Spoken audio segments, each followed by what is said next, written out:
very fine quality shibori, which has been tied pin by pin by pin.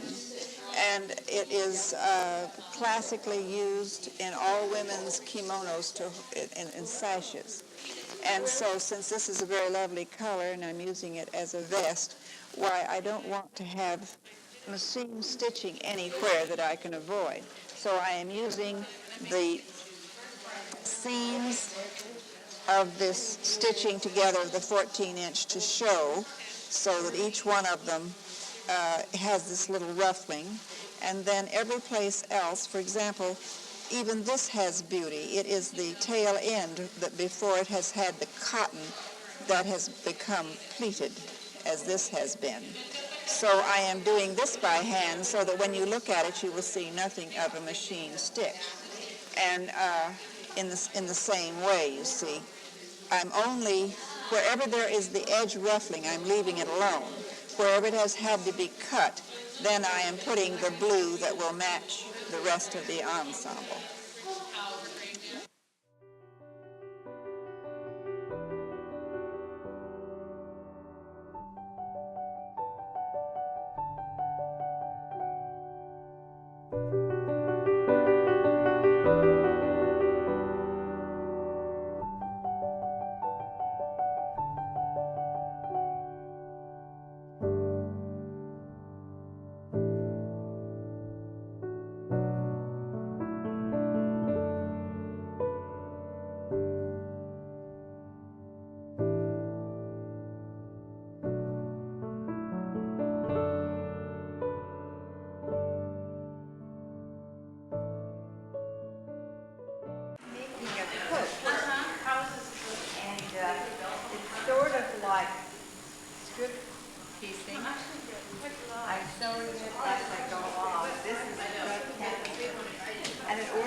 And the end result will be a coat with huge lapels that flop over.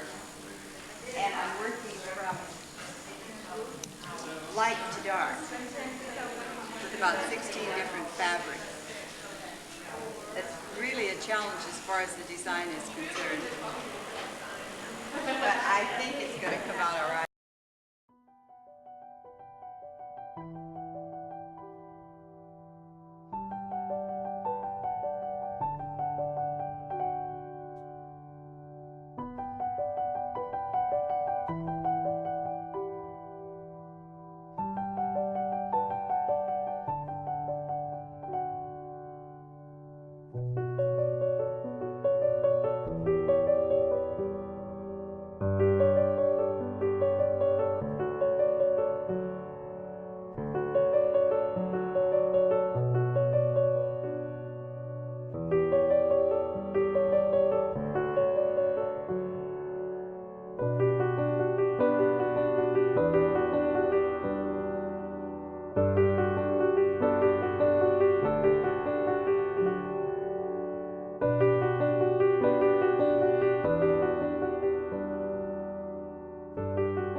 Real simple pattern. I just had a slit here at the neckline, and now I've added a piece so that my collar will continue all the way around and make a lapel.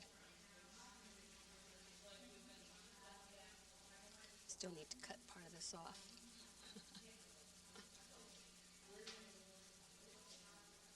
Also, I took in the sleeve a little bit more because I want to be able to turn the cuffs back on the sleeve too. Now it's more straight coming out toward the cuff.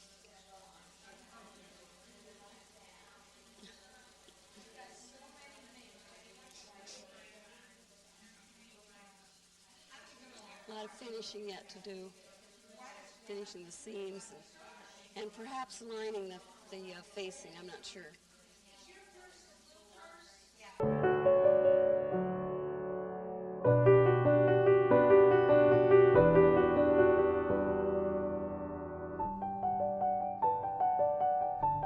Made of batik fabric, and it's strip piecing, And I'm embellishing it with shisha mirrors and embroidery, primarily French knots and French little rosettes. And I've been collecting these fabrics for quite a while, like years. This is the lining for the vest, and the tiger will be showing inside. The Japanese tiger. So, anyway.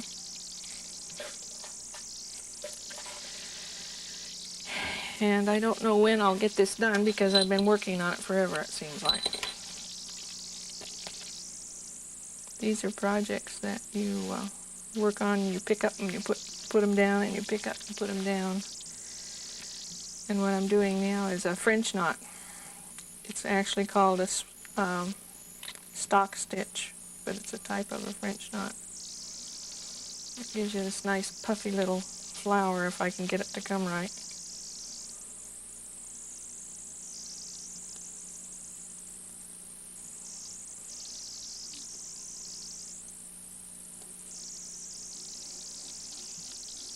And that makes a little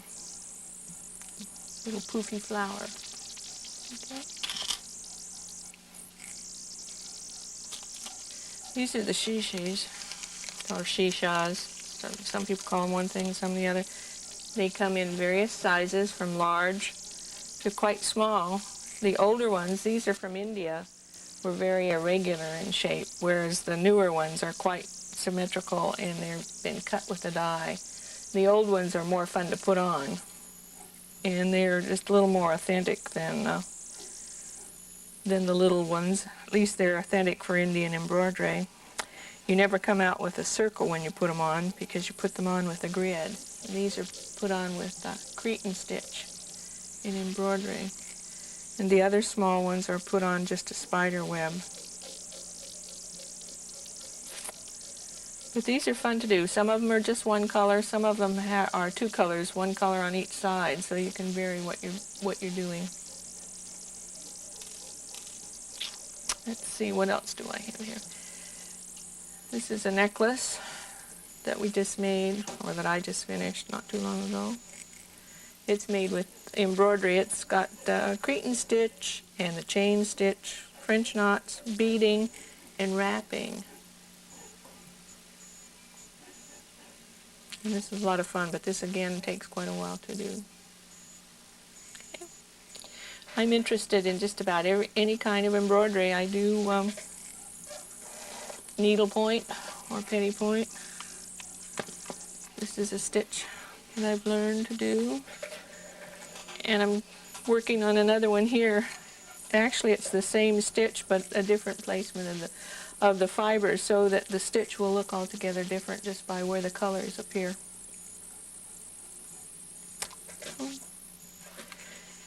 And my first love right now is Brazilian embroidery, which is a kind of dimensional embroidery. This is one I'm working on now. I teach a class, and they want to learn how to make iris, and these are iris. So I've been working on that. What else? In my classes, what I usually do, this is a typical sampler of the work that I have my students do. It's just to show them, give them an idea of the various stitches that they can make. And basically they're all routine embroidery stitches. The fact that they look so much different is that they are done with 100% rayon floss, which is a beautiful sheen. And it comes in just great colors. Originally it was from Brazil, hence the name Brazilian embroidery. And it has this lovely sheen. This is washable and dryable, and it works on clothing just beautifully. And you get all these dimensional effects with them. You can get them as large and as puffy as you want. This is an aster that we were working on in my class. And it shows it's a bullion. Do you want me to go over and show you some of the pieces now? Okay, this is a piece of Brazilian embroidery that I just finished. And it's my own design and my own flower arrangement. And I'm really very pleased with the way it's turned out. I just got it back from being framed. Okay, this is a chrysanthemum. Again, Brazilian embroidery, which I did for my class. These are all examples of Brazilian embroidery. And it's a very dimensional embroidery. It's fun to do. It's lots of fun because they come out in dimension. And then I don't know if you want to look over there at the pillow. These are examples of various stitches that we use in Brazilian embroidery. They're all just basic stitches. This is another one of my own designs.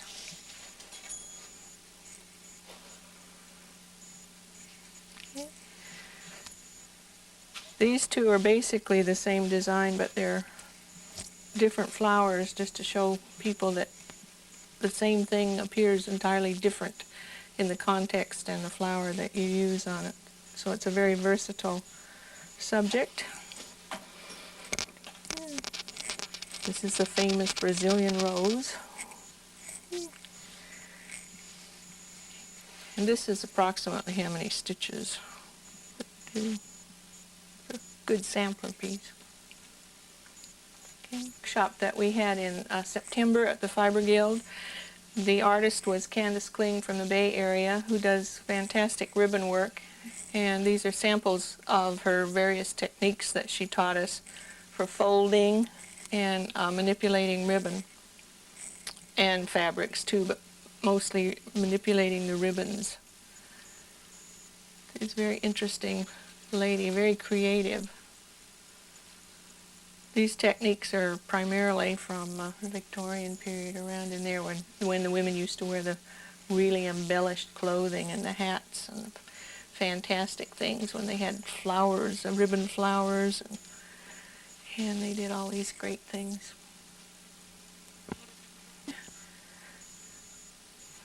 It's Greek cotton that I bought in Athens several years ago. It's embellished with the dimensional floral again, but they're in acrylic, so it's also washable. But with this fabric being as heavy as it was, the fine rayons would just disappear. So I wanted a different look on it. And this is needle weaving, primarily needle weaving and embroidery. And it was fun to do.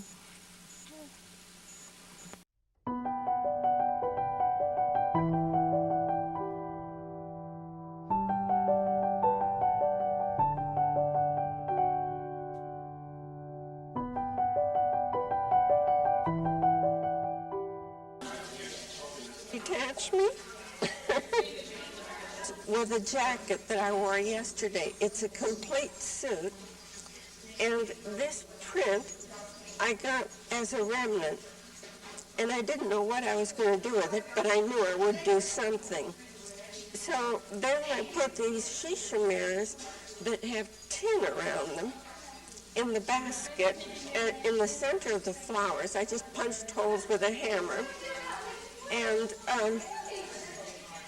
then I had enough for the front and the back of the jacket, and I just lucked out in finding a solid color quilted that went with it.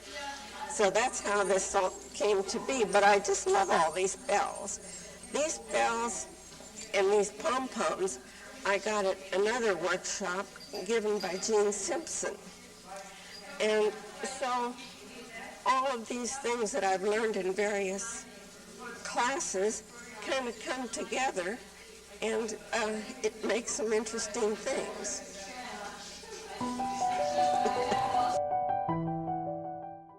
Is a part of the Rachel Clark workshop that we had, the Fiber Guild had in February, and I'm doing this pattern without the sleeves, but I'm doing it very differently. This is adapting, and I'm piecing it together basically in quilting techniques to tell tell a story. And I'm telling a story about myself.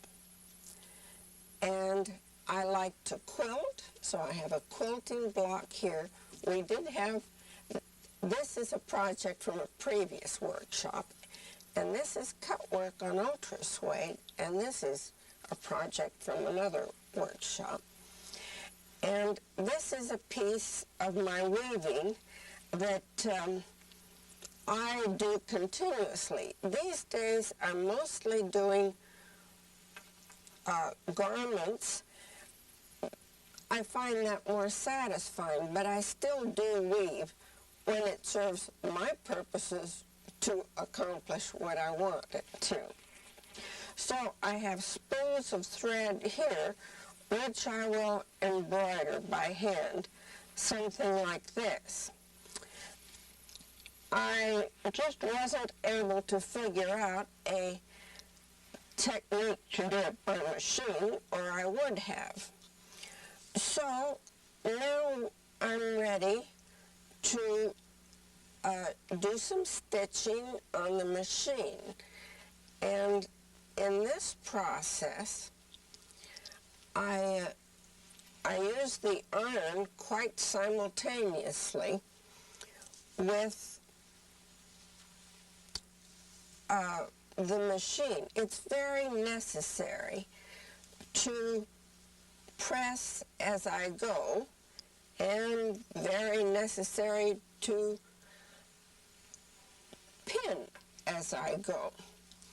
I'm going to pin this strip to the previous strip. I have pins everywhere in my studio because I believe that I might as well make things as easy as possible for myself. So we get this pinned, and these are not attached yet, so I will remove these. And I take this over the machine, and I'm going to stitch this little short strip on the, no, that's the, stitch down this edge and lap it over. I love to go zipping along on the machine. It's like music to me.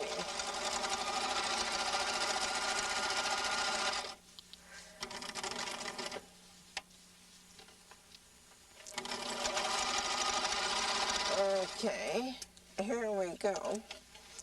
And this is another of my development failures to always attach a pair of scissors to everything. Just knock off a nicely edged seam as I need to, and that's completely finished. Don't ever cut with a pin underneath, as I did one time. It completely ruins your scissors. Okay, vest, which I have just recently completed. And it's made with old pieces of lace that I've been collecting for a long time, and I did the needle lace all in between. It's completely done by hand, and it has been submitted to Needle Expressions, which is a national juried traveling show. I've never had anything accepted, but it'd be kind of fun if I did.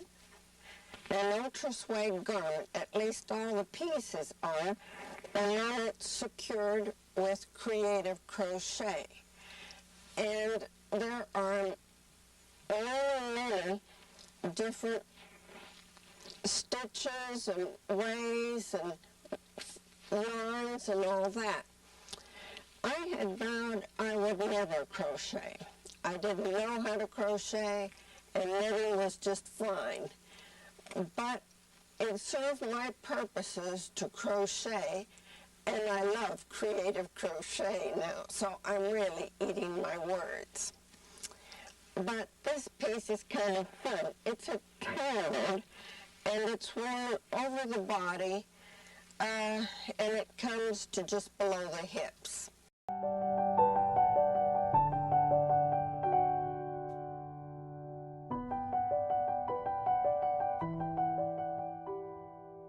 Be making several vests from the patterns are derived from the old Lama waistcoats, what the Lama Buddhists wore. And they had special ways that they made these. They were prohibited from using new fabrics. So what they would do would be to take some brocades and they would cut them up so that they would be pieced. That would be a change. It would not be new then. It would be pieced so they could get around that.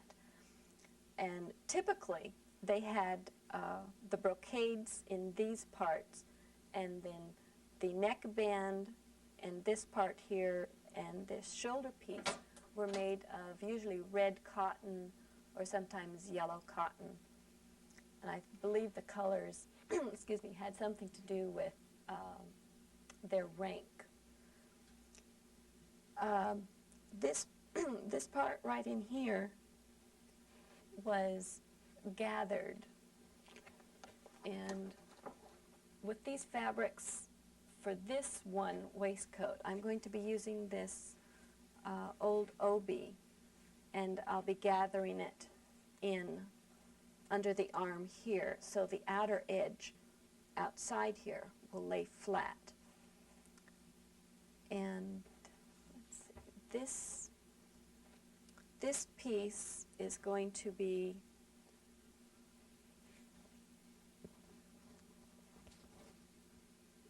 around here, and then I'm going to be using this silver and white brocade and this one as insets to the as part of the brocades that'll be quilted. And this one's lighter weight, and I may incorporate this into the patchwork area also. If I do, then to balance out the weights of them, I'll have to quilt this or pad it with quilting. And let's see, this one will be the ribbed one will be the neckband area, and I may also use it on the shoulder pieces over here. I just picked up these two. I realized I needed a more variety of the quilteds, so I went up to Britex and I found these two satin finish ones that I thought would blend well with it for the skirt portion, because I'm going, for my figure, I need to make this longer, and I'd like to make it so it's just around above the knee length. So that's going to change the whole proportions in there, which I'm going to have to play with design-wise so it will balance out, rather than having all of the pieced work up here and then 2/3 of it solid. Designing these and the placements, I'm trying somewhat to stay with the quilted effect, which was the traditional, part of the traditional look. But I'm not going to limit myself to that. If I find that I need to change it for proportion-wise for me, or to blend the fabrics, I'll do that. I won't keep it as a purist image. It's so exciting to me, just like the folkwear pattern, which is the Tibetan, they call it a coat, but it's actually a long vest. And it's somewhat like this. But this pattern just excites me so much, and I want to go ahead and also make it out of old jeans. I just went down to some of the used clothing stores and just went crazy trying to find blues of the same values, and the indigo colors do change a bit, so I'm trying to find blues that match, some dark, some light. And as I was looking at them, I was noticing the different tags that the manufacturers, different brand names have, and the designs on the pockets. And so I started looking for those also. And I've taken the labels off of all of these that I have, and I'm going to incorporate both the pocket designs and the names of them.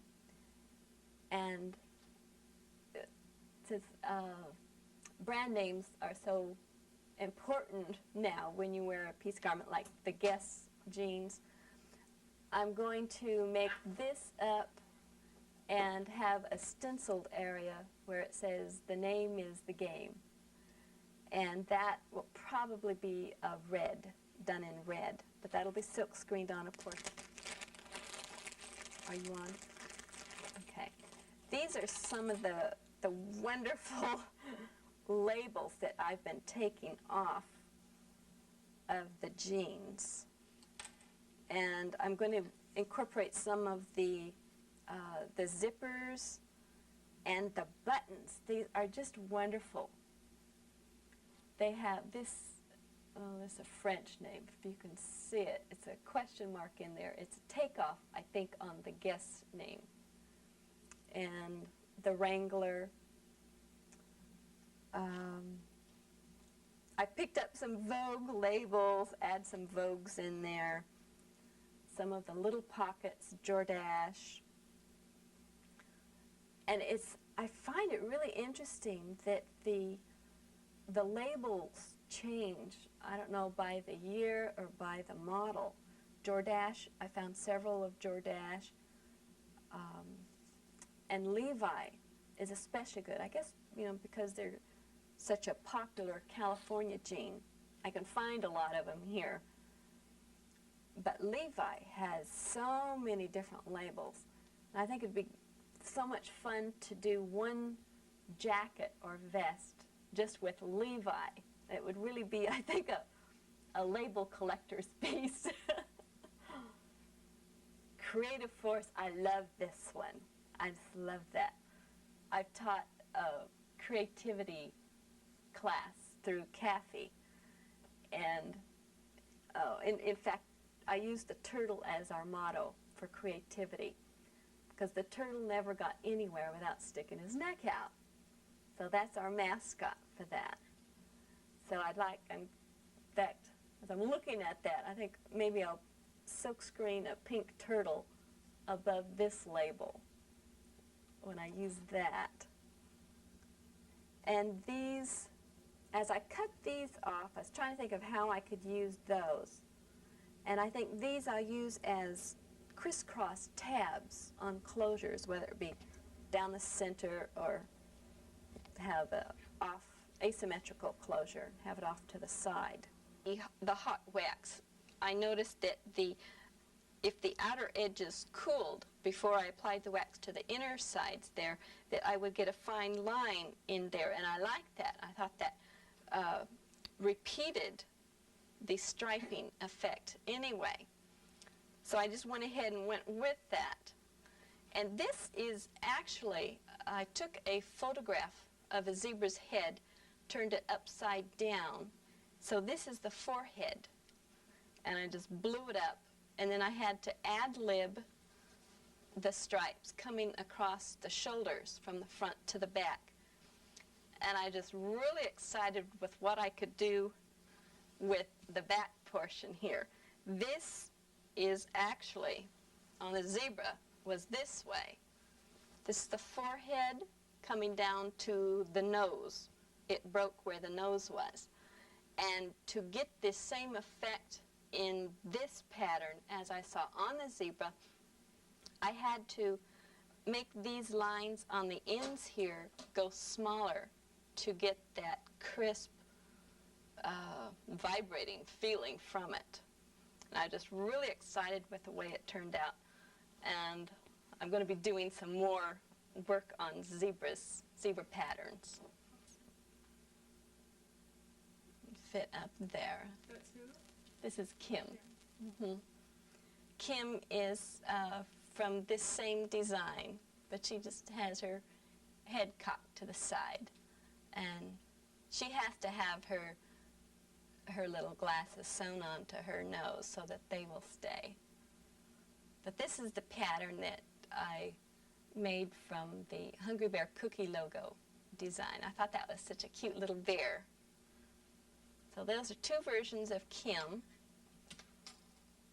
And then this version of Kim has jointed arms and legs and has a little child's tummy on her.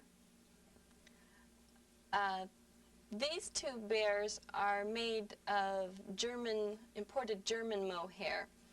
And these are two sizes of the same bear, and then this next bear is an even smaller size of this one. And when you're making a soft bear that's real squishy, like this one, the best stuffing to use is a qualifill. It's a long fiber polyester, and this one is the most down-like of any of them on the market. And it's good for soft bears, but it's not good for a hard stuffed bear because it won't pack down. So for the hard stuffed bears, I just use cotton, like cotton balls. And if you take small enough lumps, small enough pieces of it, it won't lump as you stuff it. The smaller the size of the bear, sometimes the harder it is to stuff just by trying to get a utensil down into there. You have to take this opening is just so small. You have to take a little bit of cotton to get it started in there. I use chopsticks a lot and sometimes a screwdriver with a flat head on it.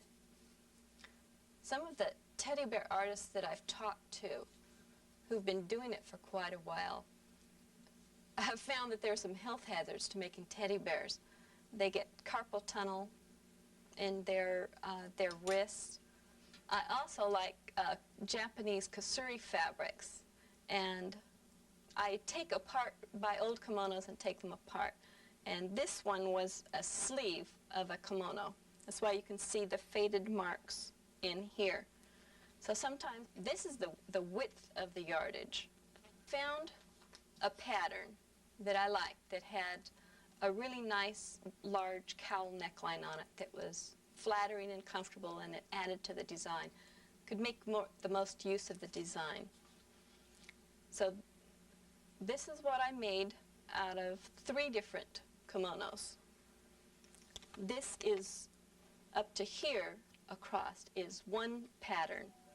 Then this is from another pattern of kasuri, another kimono.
The sampler class is lots of different blocks.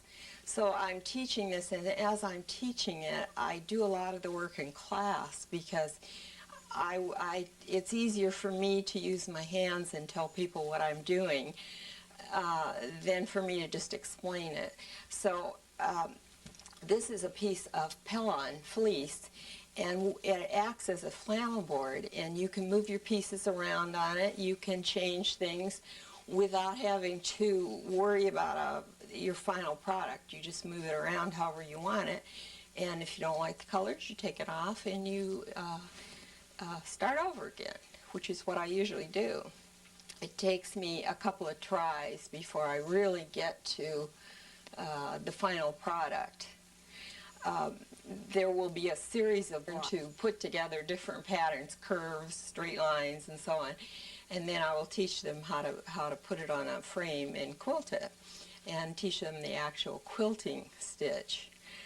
I think I have 7 in my class, and they're really all doing very well. I have never done very much teaching, but and I like to do it, but basically it takes me away from doing my own thing. I'm not sure I want to do it again. It's very rewarding, though. I really enjoy it. Fabrics, and I more or less keep them in color order so that I know roughly what I want. So when I'm working on a quilt, I kind of pick out 6 or 8 or 10 fabrics as possibilities, and then I take them into the sewing room, cut little pieces of them, and kind of try it out on my board, my flannel board, and that's how I decide what colors I'm going to use. I have an idea ahead of time. But I try not to get too locked in, because once in a while you'll find a fabric that shouldn't work and does for some unknown reason, and it's kind of serendipity sometimes what comes out. It's really interesting, and I think that's what makes quilting so interesting, because you don't exactly, or at least I don't exactly know exactly what I want to do or how it's going to work until I try it out.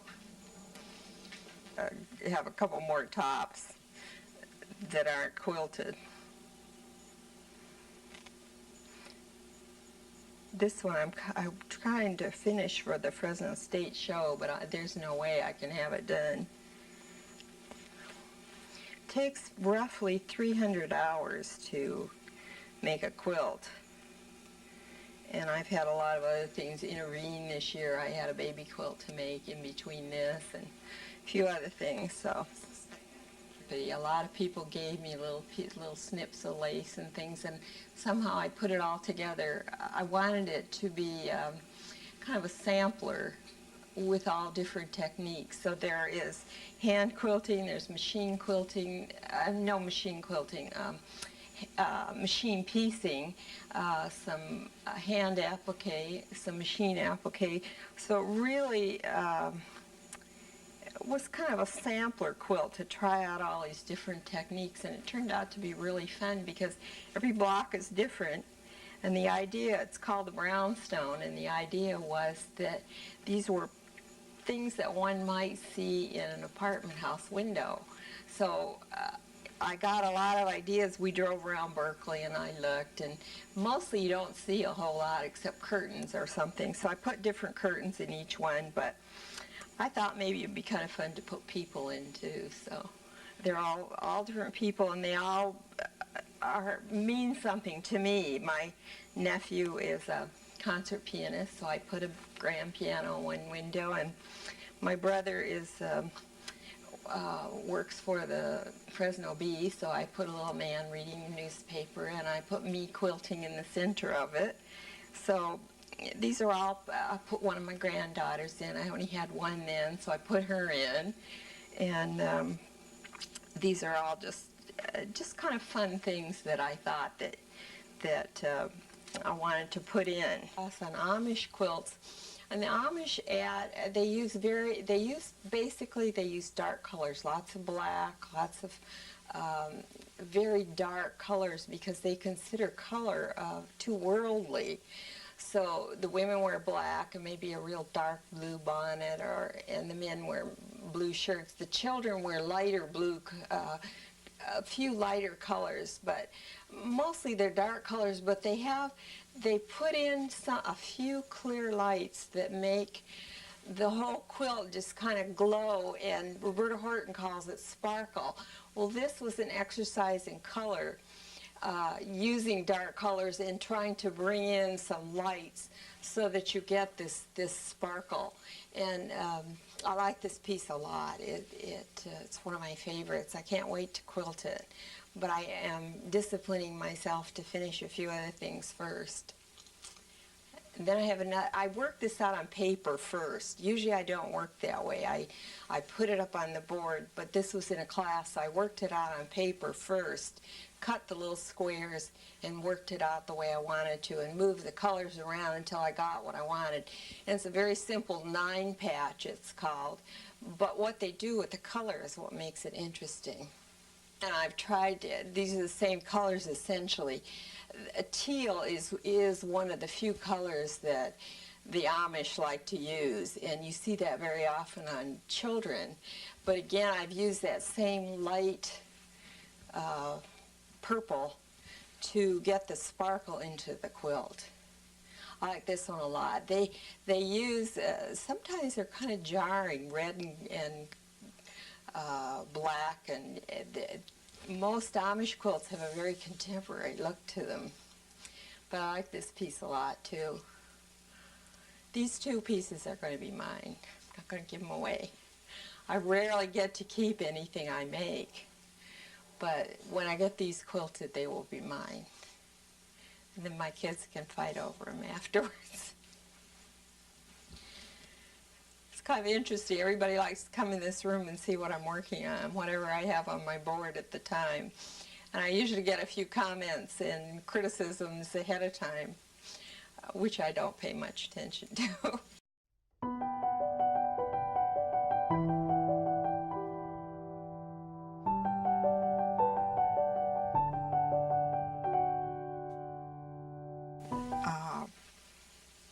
In Rachel Clark's workshop for the Fiber Guild, and it was based on these clothes that I'm going to have for a cruise. And on a cruise you always need to have, well, in fact in the tropics you need something that's really lightweight, so I've used only muslin on the inside and a plain cotton fabric. And what I've done is to take a bunch of turquoise and royal blue fabrics and cut them with my favorite tool on a stripper, and then sewed them together. And it's really difficult. You know, I've changed my mind a couple of times on what I was going to do. In fact, my last part of this is a redesign. This was a plain butterfly, and it looks so plain after these other little ones were appliqued on. So I've decided to go ahead and do some embroidery work. And first I made a little pattern, how I thought that I should add some parts to the butterfly. And I'm working on it now. Some of the colors are really quite bright, so I'm blending them in together with this. And I designed the back of the garment first, was the use of this striped, and it became so intriguing to me. You can see that it was used in quite a few places, just little tiny messages, and then I could send the design around the garment. Here in the front, I've used it in a couple places, several places, and in here, and I sent the design around over in this area. I might mention that I did do some seminal quilting here and in this area, and Another interesting fabric that was used was this one, which is a beauty on the right side, but I ended up using a great deal of it on the back side. And that gives you an idea what can be done for, there's always two uses for every fabric. And this one, I cut a lot of the butterflies out. Now, I have bound, the binding on this was done so that it will be able to be reversible. And I'm basically using the colors that are in the Japanese print that's on that back part. The front, I'm going to use these colors, and also on the bottom. This was, we call it painting on silk, although the paint was actually put in a tray and just dropped in a tray, and it was a green tray, so you could barely see the colors, and then took an instrument, a comb or something, and just manipulated the paint around, and then the silk was dropped into it. And both of these were done that way. This is quite a bit different type, but you can see where the comb takes the design around.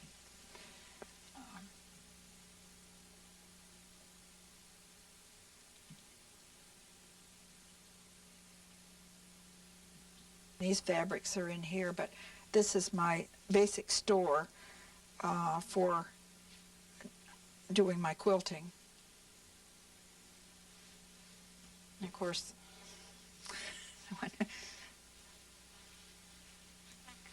get away from that, I can.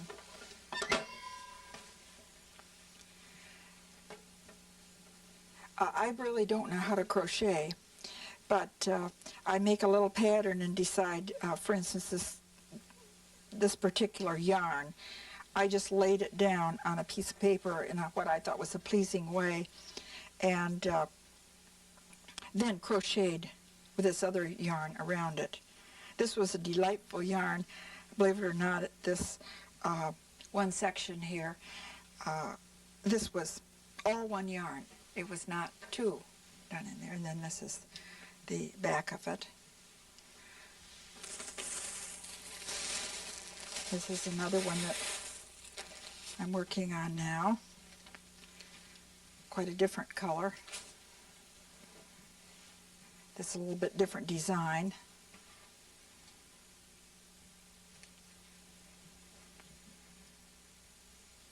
I guess if I could finish this up, I could put this in the show, but I need to do some more work on it. This I did when I went on a trip back east, and on a cruise it gave me some work to carry along and be able to show my family when I arrived back there what can be done. Some of the shibori work. I was pleased that Sheeta thought it was pretty neat samples. I really hate to cut these up and make it into something else, because I kind of like taking it. It's easier to take it around and show somebody. I like to carry it around for a while. This was pleated and put on the poles.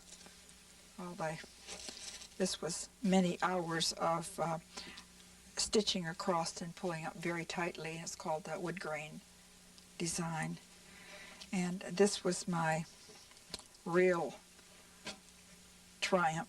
This old piece of cotton, I shouldn't say old, piece of cotton cloth that had never been used with all this texture in it. First I took it and tie-dyed and got that result. But the thing that everybody really liked was the texture and the little lines and things. And I have the fabric left, and so I can go ahead and try to use the whole piece up and doing it that way. I like this little, where I tied some little strings around at the end. It makes it very interesting.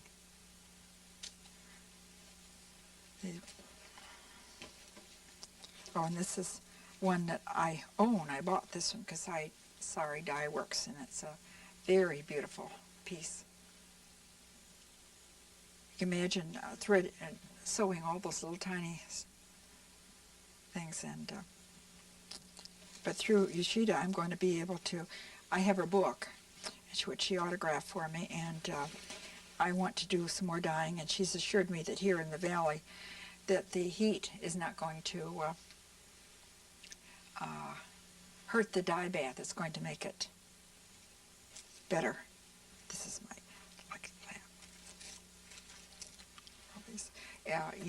it's really a fascinating process. Has anybody talked to you about this? It's done on a pole. At least we used these just VCR pipes, and fasten the cloth, which is just around the width of this, fasten it on here, and then you keep pushing it up. You tie strings around, and you keep pushing it up, or these were pleated and then put on. The diagonals were put on in a diagonal fashion, and you push up, and maybe your fabric only occupies just a tiny bit of this, so you're able to do quite a few strips. You end up with fabric that's more the width of Japanese cloth, and I guess it would, as Yoshida mentioned, is good for kimonos are made out of something that width. But for the Fresno Fiber Guild, we do lots of creative things, and many people are cutting them up in.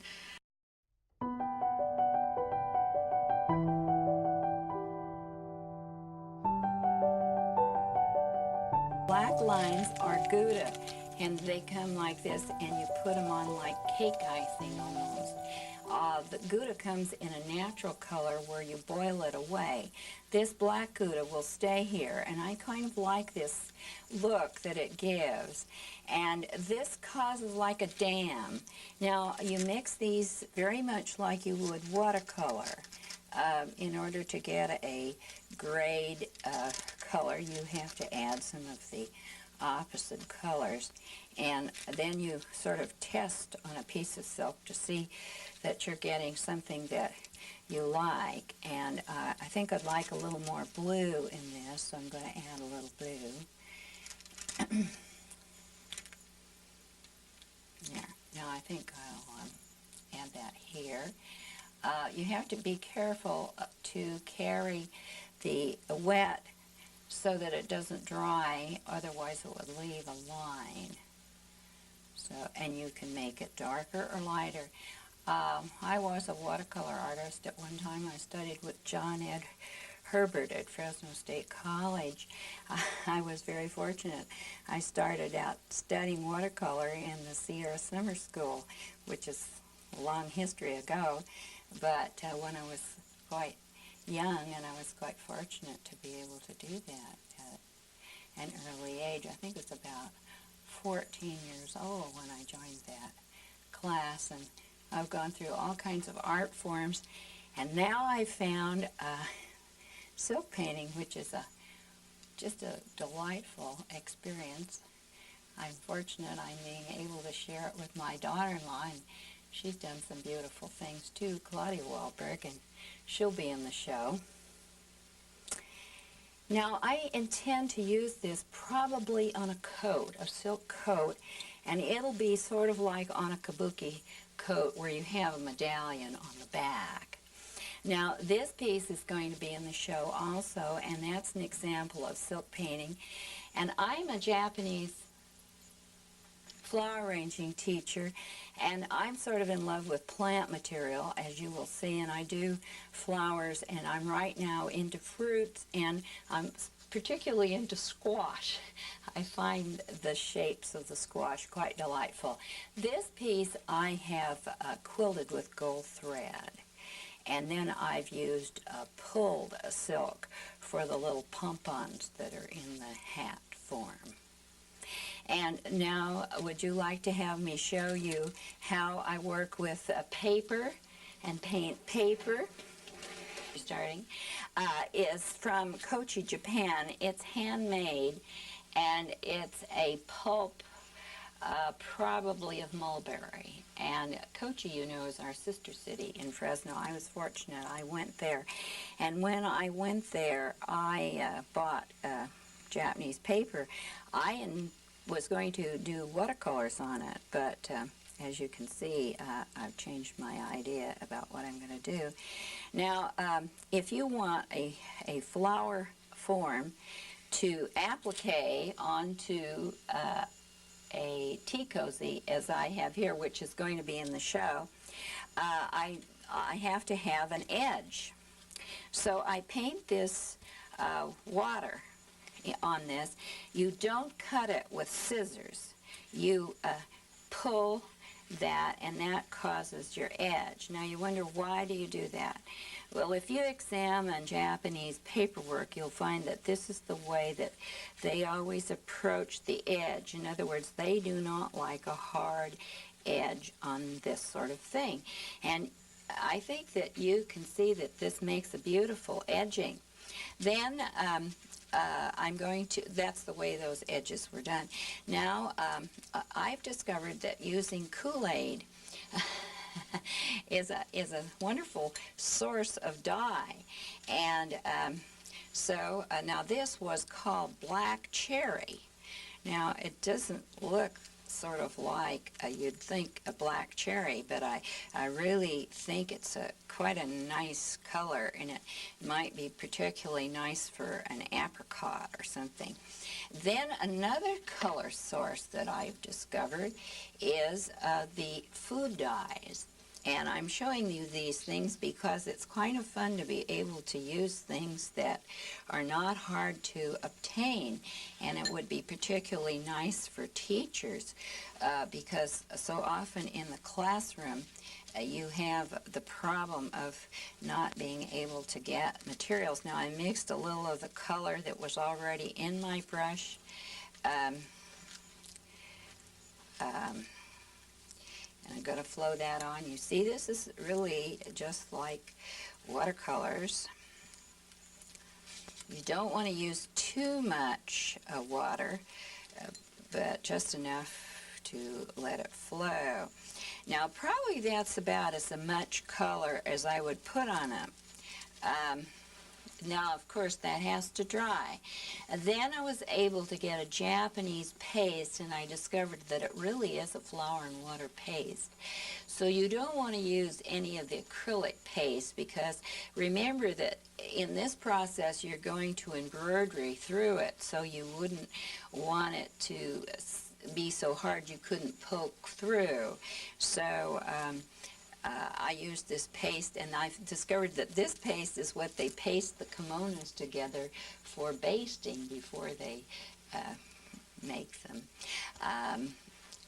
This tea cozy has two sides to it, which I thought would be sort of fun, because, you know, if you put this on a table, it would show from both sides, and so then I've tried to carry the line.